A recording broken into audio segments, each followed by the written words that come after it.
Good morning, everyone. For those just tuning in to our live stream, welcome to Kitchener's virtual 2021 State of the City.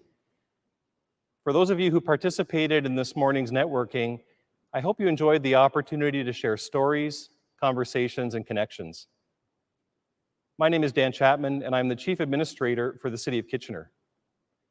This last year has been unlike any other in my time as CAO, but I'm proud of how our city has pulled together, found ways to connect, and is beginning to see a hopeful path forward. Although we can't be together in the same room as we have in past years, I still want to take some time to acknowledge the dignitaries who are joining us virtually. This morning, we welcome our members of Parliament, Raj Saini and Tim Lewis. We also welcome a representative from MPP Catherine Fife's office. Welcome this morning to our own City of Kitchener councillors, Dave Schneider, John Gazzola, Christine Michaud, Kelly Galloway-Seelock, Paul Singh, Bill Ioannidis, Scott Davey, Margaret Johnston, Debbie Chapman, and Sarah Marsh. From Regional Council, we welcome Regional Chair Karen Redman and Regional Councillors Elizabeth Clark, Jim Erb, Jeff Lorentz, Helen Jowett, Carl Kiefer, Michael Harris, and Tom Galloway. We also extend a warm welcome this morning to Waterloo Mayor Dave Jaworski, Cambridge Mayor Catherine McGarry, North Dumfries Mayor Sue Foxton, Woolwich Mayor Sandy Shantz. From our Waterloo Catholic School Board, we are joined today by trustees Melanie Van Elfen, Chairperson, Bill Conway, Manuel De Silva, and Wendy Price. From the Waterloo Region District School Board, we are joined this morning by trustees Joanne Weston, Chairperson, Scott Pietkowski, Vice Chair, and Kathy Smith. A special thank you to all of the elected officials and to all of you who have been able to join us today. It's now my pleasure to introduce Mayor Barry Vrbanovic to provide some heartfelt remarks on behalf of Kitchener City Council. This year, Mayor Vrbanovic has chosen to take a very different approach to his annual address. He's turning the spotlight on you, our local community leaders, partners, and heroes who have pulled us together as a city and a community throughout the last year. Without further ado, it's my pleasure to welcome Mayor Barry Vrbanovic.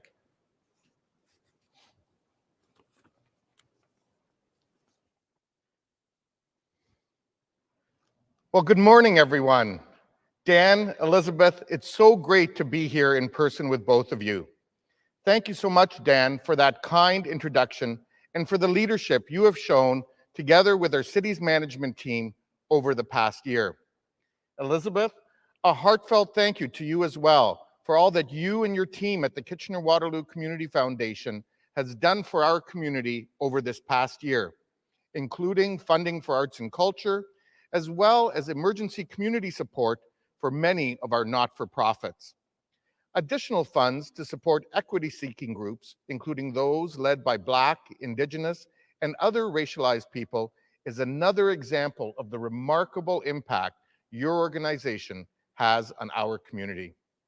Welcome to everyone tuning in to our first ever virtual State of the City address.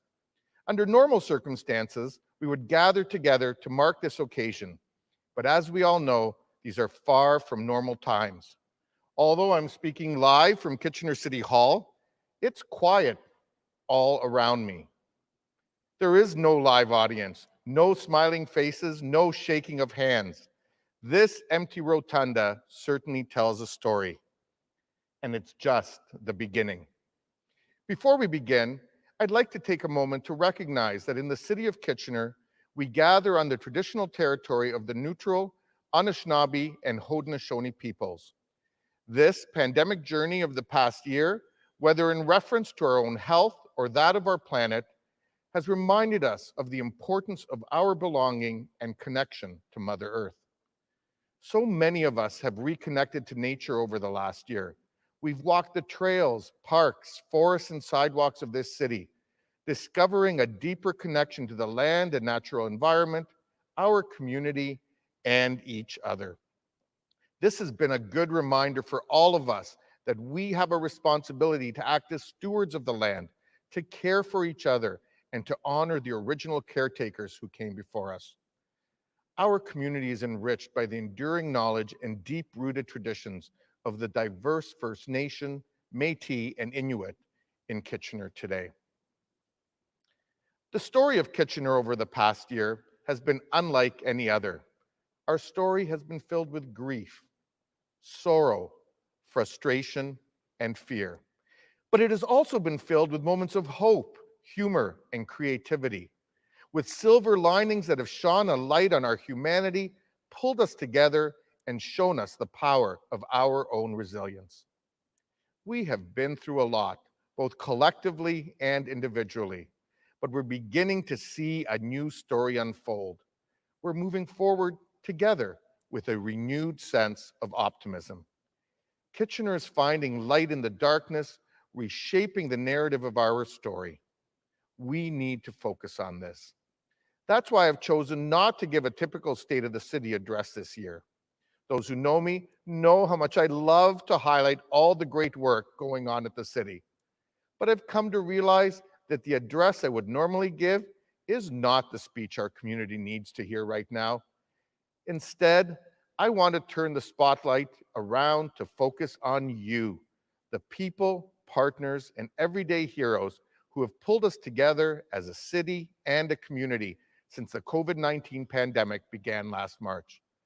Today, we'll hear the story of Kitchener from you, business owners, healthcare heroes, essential workers, emergency responders, educators, students, shelter workers, and more. I have to say, our community has quite a story to tell, and it makes me so proud to be part of the story in this amazing city. It was 1 year ago today that the City of Kitchener declared a state of emergency along with all municipalities across Waterloo Region. This powerful moment was the opening scene to our story. Parents were in the midst of what was going to be an extended March break. Employers were scrambling to send people home. Travelers were being urged to make their way back to Canada. Those first days and weeks seemed like a lifetime ago. Today, a year later, I think we can all agree that our community has been through a lot. More than 11,500 of our residents have been diagnosed with COVID-19 in Waterloo Region. Tragically, we have lost 241 of them. Let's pause to think about that. We have lost almost 250 people from our great community. Grandparents, mothers and fathers, brothers and sisters, friends. Each of these people were deeply grieved and will always be loved and remembered. But it's not just those losses we grieve. COVID-19 has also added unanticipated twists and turns to many of our stories. Lost jobs, postponed weddings, missed graduation ceremonies. Kids haven't been able to see their friends. Grandparents haven't been able to hug their grandchildren. One grandmother I spoke to told me that the first thing she's going to do when her family is vaccinated is hug every single one of her 7 grandchildren. Life has truly been put on hold. While we paused in this new reality, other important stories bubbled to the surface. Stories of inequity and injustice, and for some, deep pain. We saw clearly that Black, Indigenous, and other racialized citizens in our community continue to experience systemic racism and prejudice. Many people live this reality every day. But when the world stopped, it gave the rest of us the space and time to listen, understand, and acknowledge this truth for what it is, and to commit wholeheartedly to doing better, to being better, to changing the system, so that Black, Indigenous, and other racialized citizens in Kitchener have equitable access to the systems, supports, and opportunities they need to grow, succeed, and thrive in our community. This great pause has given us the opportunity to take a deep breath, open our minds, and collectively shape our story for the better. To ensure that the next chapter in our history tells a story of how we, as a city, rose to become leaders in transforming Kitchener for the good. We've already begun this work by implementing a new 5-person team to lead equity, anti-racism, and Indigenous initiatives. This is just one step in a long journey. There is still so much to be done, but we're working hard to write a better, more inclusive chapter of our story. The pandemic also shone a light on the story of vulnerability, on the deep impact COVID-19 has had on our mental health and well-being. While many have struggled with isolation and loneliness, others have carried a far heavier burden from financial hardship, mental health challenges, substance use, and domestic violence. Women in particular have been disproportionately affected as the pandemic has had an eroding effect on gender equality.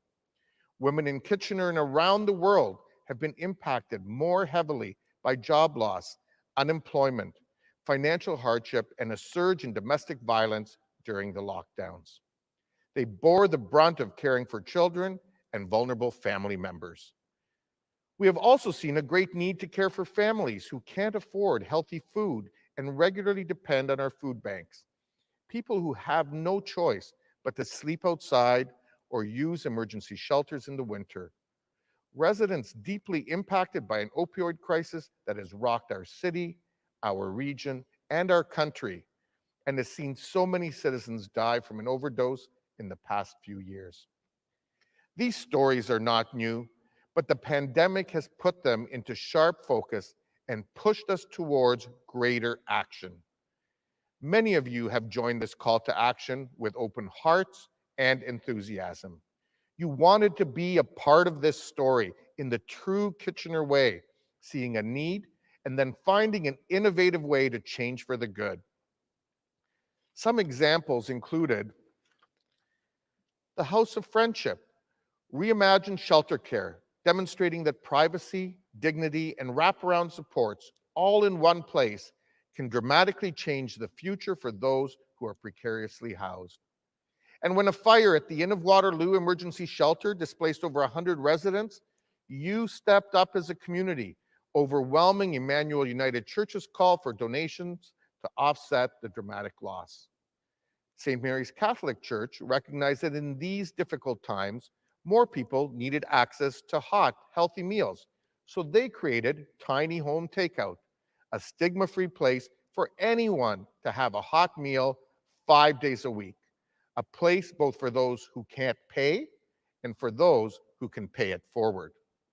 From grassroots groups providing clothes and food to the homeless, to the city's plan to double down on more affordable housing, so many of us have come to the table in big and small ways to help demonstrate the caring, barn-raising spirit of our community. As we reflect on how our story has unfolded over the past year, I am struck by the way Kitchener citizens have reinvented, bounced back, innovated, and reimagined. How small moments have grown into new chapters. Despite our separation, we have found ways to connect with family, friends, and neighbors, to share memories and moments, to find gratitude and grace shining through the dark chapters of this pandemic. Parades to celebrate birthdays and cheer on health workers have brought smiles to our faces and tears to our eyes. Window visits with parents and grandparents have kept us going until we can hug each other again. We've reconnected with our families by getting outside, having countless movie nights, playing with our pets, shifting our mindsets, and reshaping our stories.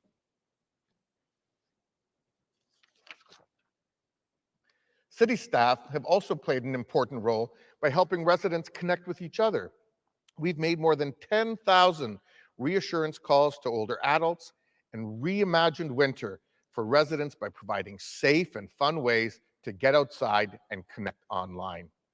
Our always popular Love My Hood program had its best year yet as we provided $160,000 for 22 resident-led neighborhood projects ranging from little libraries to community gardens.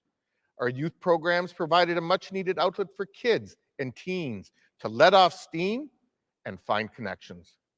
Personally, I found connection through weekly Zoom calls with a group of friends who have stuck together since we were students at St. Mary's and St. Jerome's high schools.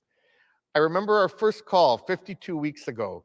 Friends and their partners, few of us have ever heard of Zoom, and we certainly had no idea what was in store over the next year.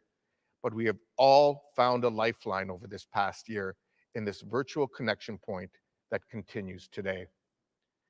Our community has pulled together despite being kept apart.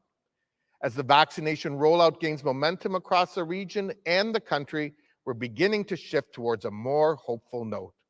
Although there's still so much work ahead of us, still a need to stay apart and heed public health guidance, there is light at the end of the tunnel. And we're going to get through this together.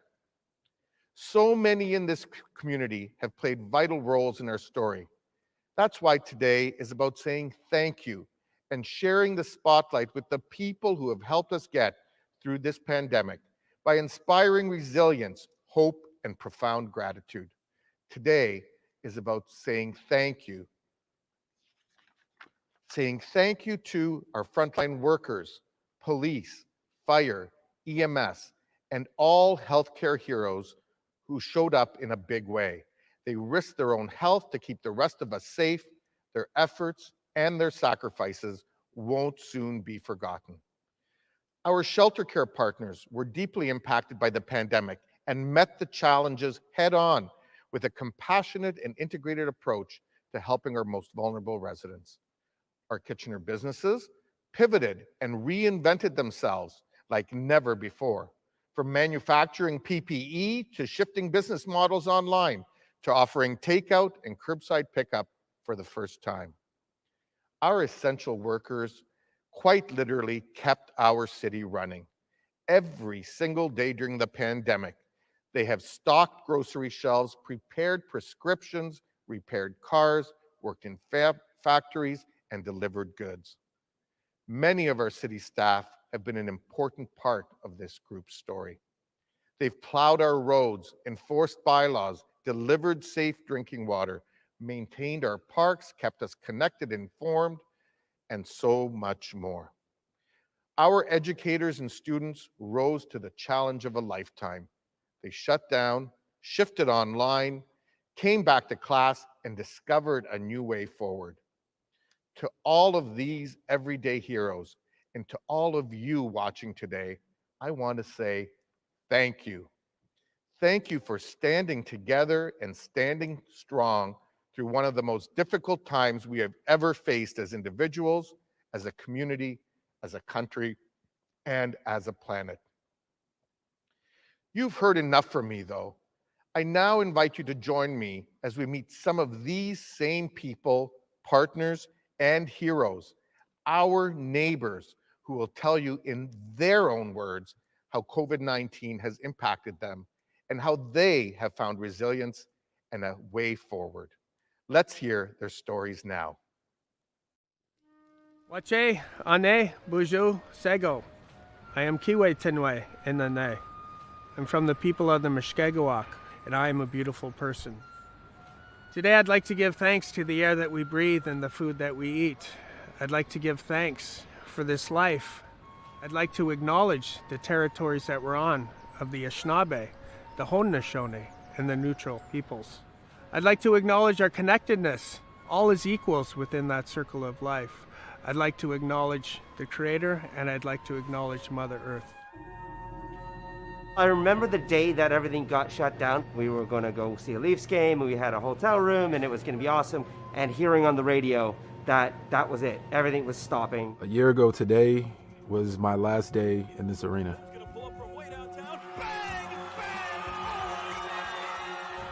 That was my last day here. At the beginning, it was all fear, panic, and uncertainty. We're in the middle of a global pandemic, the worst we've seen in generations.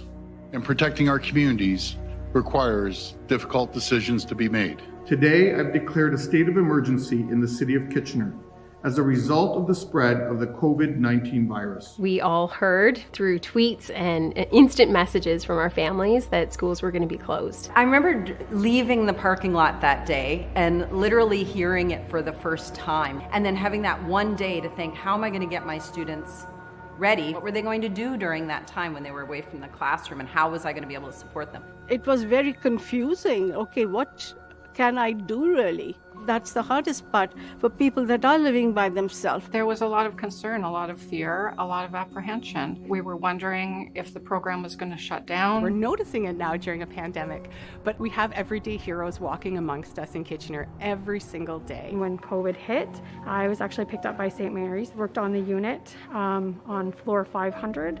And then I was actually sent out or redeployed to the COVID center. Pandemic is, of course, it's a big challenge for everyone, and it's a fear. It caused a lot of social isolation, especially for immigrant families. We're the owners of this small boutique grocery store on the north end of Victoria Street. From sales being, how do we increase sales? It was, how do we keep each other safe? Not gonna lie, it was really hard. I didn't know how I could keep going. I would often cry myself to sleep, cry myself awake. You know, it's stressful. I had just put everything that I had on the line to open this business, so I can't let it fail. Schools were going to be closed, and we were going to make a sudden pivot to online learning or distance learning for our students who didn't have access to computers or internet at home. The City of Kitchener has adapted programs and services to meet the needs of the people in our community. Because we were able to panic productively and move quickly, we've been able to make an incredible difference in our community and in the way in which we're sheltering people. One of the great things that we've been able to do is pilot a new way of sheltering, embedding healthcare and housing supports and supporting people in their harm reduction and addiction-related challenges, as well as mental health.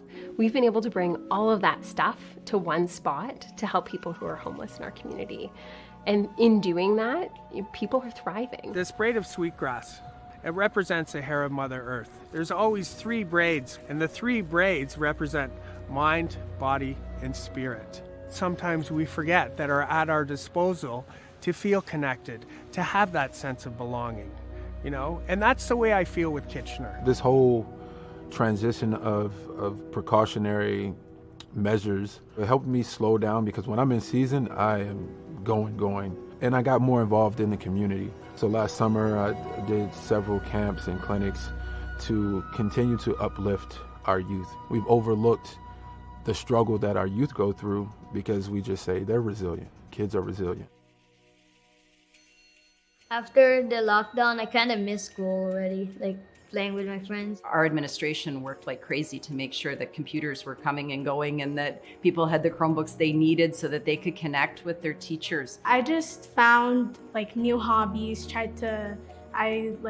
practiced learning piano and tried learning new languages, and just tried to communicate also through social media still to keep in contact with people. The joy in September when we got to come back to school. I don't know, it didn't matter almost what we had to do. We keep our masks on throughout the day except for when we're eating. We play a lot of games, like social distancing games, to keep us active but still keeping our distance. Well, it's kind of hard wearing a mask because it's kind of like it's itchy around your face and stuff like that. But I want to protect my friends and stuff and my community. So if that's what I have to do, I'll do it. It hasn't been easy for sure. Like the distancing and the masking and the sanitizing again. It's sure a challenge, but they don't complain. I also was challenged that how to connect with community, because most of my programs were in face-to-face. Not everyone in the immigrant families have access to technology that much. So that's why we started with youth. So this was a little bit like of a strategy, but it worked well for us. We gather online. Every Wednesday we are having this group for girls, and they are like providing peer support to each other as well, so that they don't feel isolated. There was another business in Uptown Waterloo. They were like, we have a window at the front. We're gonna serve through our window. And I'm like, that's a strange idea, but we have a window and it opens. We too will serve through our window. If they can't come, then we decided, then why can't we go to them, you know? Then we started building like a ramen kit, like a meal kit. So the dining area used to be the dining area, is a food kind of a production area now. You know, it started off, we can make 100, okay, then we can make 200. But we would go live and it would sell out within like 3 to 6 minutes. I just hired like another, I think 6, 7 people over the last 2 weeks to help with making these kits. And I've got 2 or 3 more people probably coming in. The silver lining was how we all bonded during this hard time. Krista and I and our team here, it was amazing how we all bonded, we came together. Our team is closer now than we've ever been. That team effort, I saw it both on the floor. I always had, fellow peers there to help guide me through it. And, doing the same, giving back to my nursing colleagues as well. I've said this from my first week, it's so much love in this region. Love and positivity in this region, and it helps. It was this incredible community that got me through, truly. Support local, and yeah, they just kept showing up and telling me that they were here to support me. The support from the community. Some people are just so grateful and so happy. The new appreciation for frontline workers, you can see it all around us. There's signs on people's driveways. There's signs in people's windows. My mom, she's a caretaker, so she takes care of people with COVID-19. I was really worried about her, but I also felt really proud of her because she was putting her safety out on the line to help people. So it really made me think about all the other people that were doing that, and I really felt an appreciation for what they do. You see your neighbors come together and say, let's leave our Christmas lights up and just keep that seasonal cheer going on. Or you see neighbors in your buildings banging pots and pans for first responders. Those types of things uplift spirits more than people actually know. I'm so proud of, I'm gonna get emotional, guys. I'm so sorry. There will be an end to this. And eventually, we'll be able to get back to normal. We've got a vaccine. We have, testing regularly coming up now where we can do asymptomatic testing and rapid testing. There's a lot of, changes to the guidelines that have come in. So I'm hoping that there's going to be an end. I would encourage us to be kind to one another, be respectful to one another, because our fuses might be a little bit shorter right now, but it costs us nothing to be kind. I would say call your friends often, see how they're doing, just keep communicating with your friends and always try to keep a smile on your face. We all want to keep ourselves and each other safe, and I think that tremendous job of that. This has been a beautiful and inspiring time. It's been a tough time.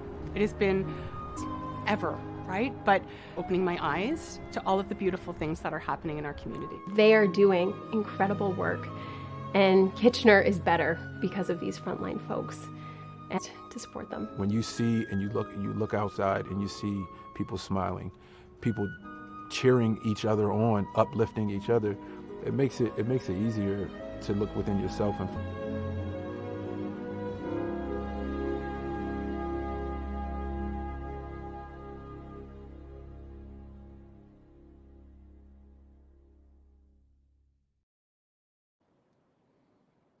Wow, what amazing stories we have in this city.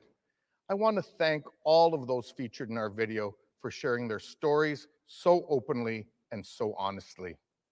This past year has been the most difficult time many of us have ever experienced. While the personal stories we just heard underline some of our struggles and challenges, they also demonstrate inspiring examples of resilience and powerful reasons for hope. Each of you in your own way have been part of the story we have shared today. And each of us has a role to play in continuing to share that kindness, hope, and gratitude with each other in the days and weeks ahead.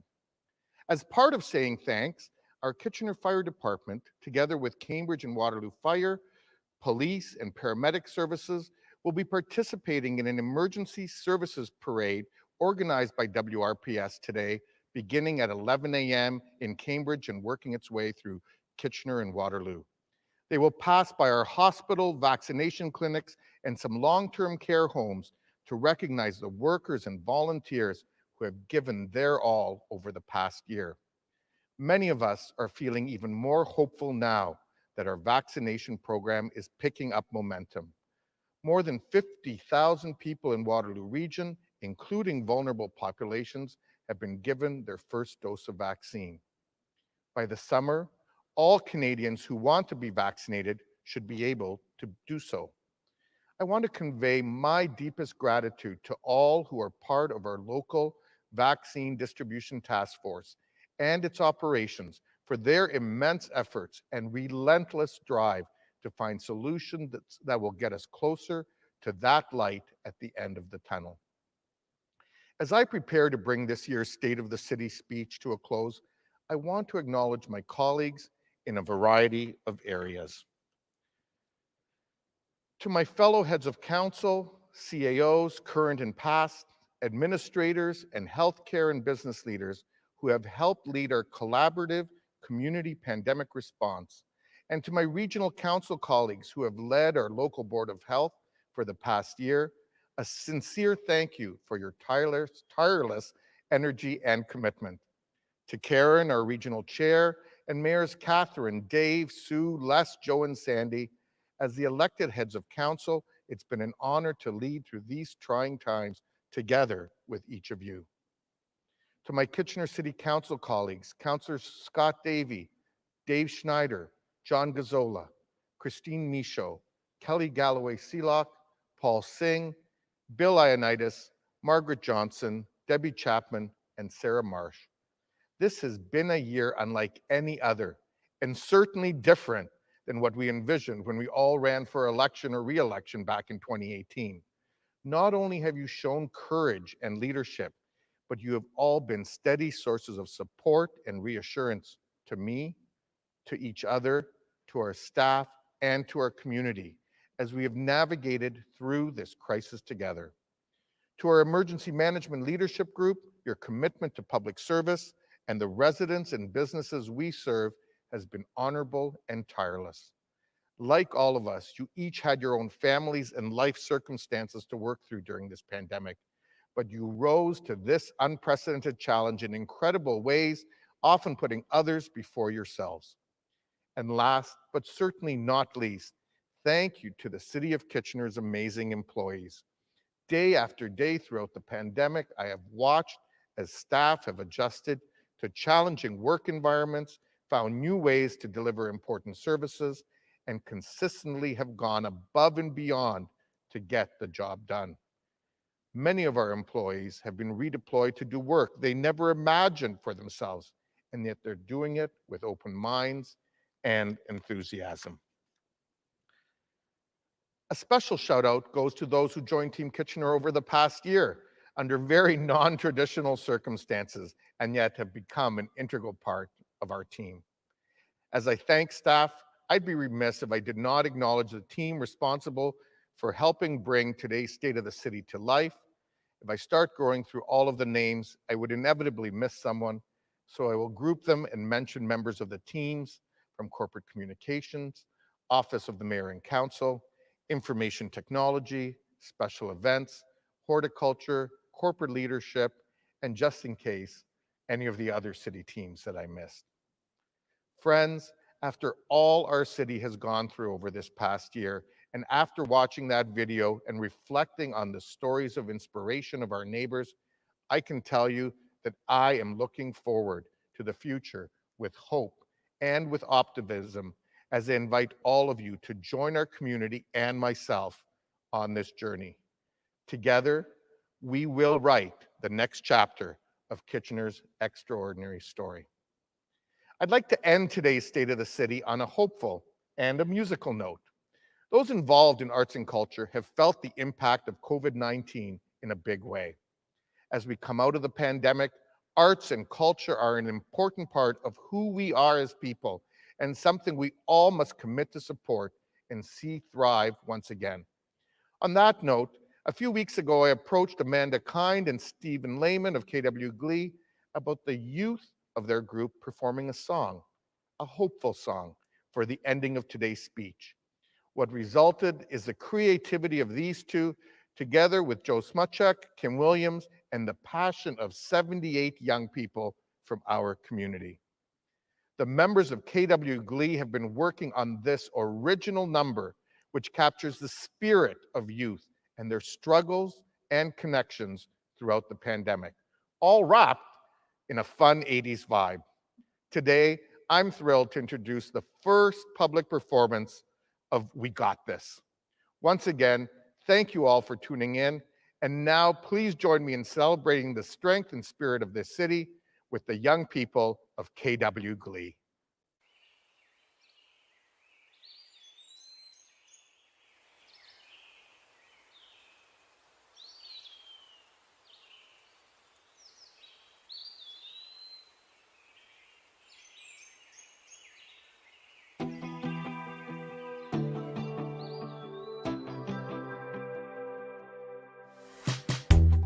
You came to my mind today, so I'm just checking in. It's hard to tell if you're okay. I'm here and I'm listening. The world is so different now. Our lives are changing fast. You got lost somehow. Anything you need, just ask. Doesn't matter how long it's been. We got this. We got this. If the walls feel like they're closing in, we got this. We got this. You can talk to me anytime, day or night. You got my number. We can make it through anything. We got this. We got this. I can't wait to see your face, just like it used to be. A glowing screen just can't replace cheering crowds and busy streets.